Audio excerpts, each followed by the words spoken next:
Nagsimula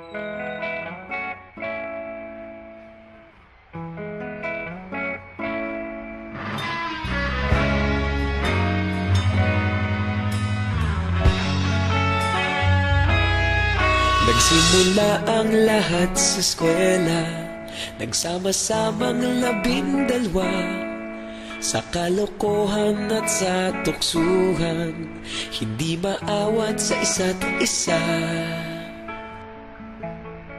Madalas ang standby sa cafeteria, isang barkada na kay saya. Laging may hawak-hawak na gitara, konting udyok lamang kakanta na. Kay simple lamang ng buhay nun, walang mabibigat na suliranin. Problema lamang laging kulang ang datong. Sana napunta ang panahon? Sana nga ba? Sana nga ba?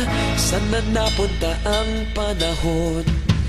Sana nga ba? Sana nga ba?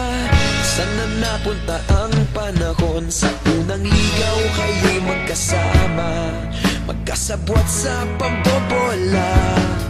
Walang sikreto kayong tinatago, okay sarap ng samahang barkada. Nagkawatakan na sa kolehiyo, kanya-kanya na ang lakaran. Kahit minsan na lang kung magkita, pagkakaibigay hindi nawala. At kung saan na napadpad ang ilan, sa dating eskwela meron din naiwan. Meron pa ng mga ilang nawala na lang, nakakamiss ang dating samahan. Sana nga ba? Sana nga ba? Sana nga bang barkada ngayon? Sana nga ba? Sana nga ba? Sana nga bang barkada ngayon?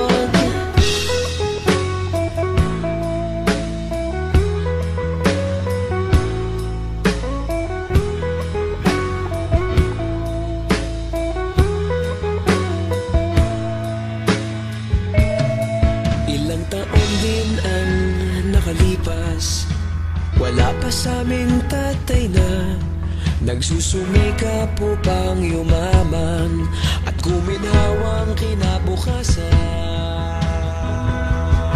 Paminsan-minsan kami nagkikita, mga naiwan at natira. At gaya nung araw namin sa eskwela, pag magkasama'y nagwawala. Napakahirap malimutan ang saya ng aming samahan. Kahit lumipas ng ilang taon, magkabarkada pa rin ngayon. Magkaibigan, magkaibigan, magkaibigan pa rin ngayon. Magkaibigan, magkaibigan, magkabarkada pa rin ngayon. Magkaibigan, magkaibigan, magkaibigan pa rin ngayon. Magkaibigan, magkaibigan, magkabarkada pa rin.